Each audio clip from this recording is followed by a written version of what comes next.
Hi folks, good day. My name is Salvador A. Cabar Jr.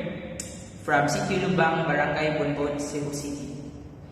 I just want to share ang naging journey ko dito sa AVRC2 Area Vocational Rehabilitation Center 2.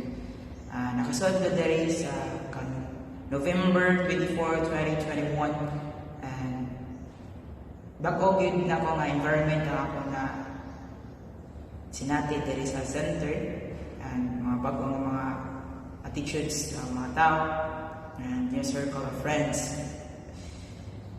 Before, katuwa po ako nakasod, meaningless ang life kay wala na ako nabuhat ba, bored na ako sa balay.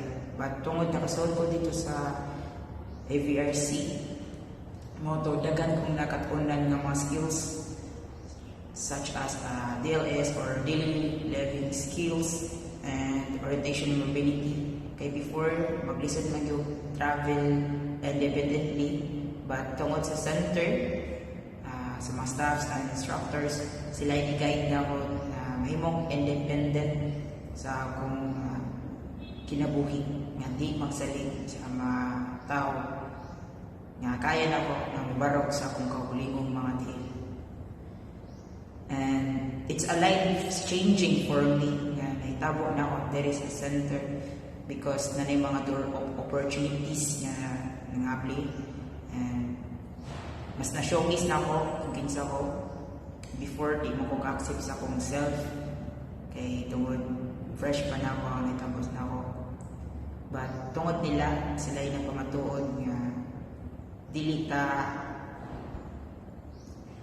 useless diri sa society bisag mga PWD ka natay matabang sa atong komunidad mo to nga naka training ko diri pag human ako na nakoy trabaho mo to hindi ako nakatabang na ko sa akong mga financial support sa akong kagulingon o labaw na sa akong mga family mo to nga dako ko pasalamat nga niabot ko diri sa AVRC2 kay sila may naghatag na ako bag-ong mapa o bag-ong kahayag sa dalan nga akong padulungan.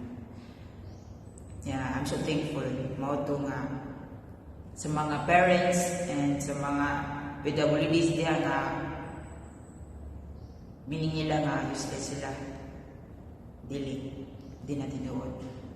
Mao na encourage na ako kamo nga musod mo diri sa AVRC para mas makita ninyo kung inyong value as a person, as a human nga naatay mataba diri sa kalibutan. And that would be all. Thank you so much for listening. Goodbye.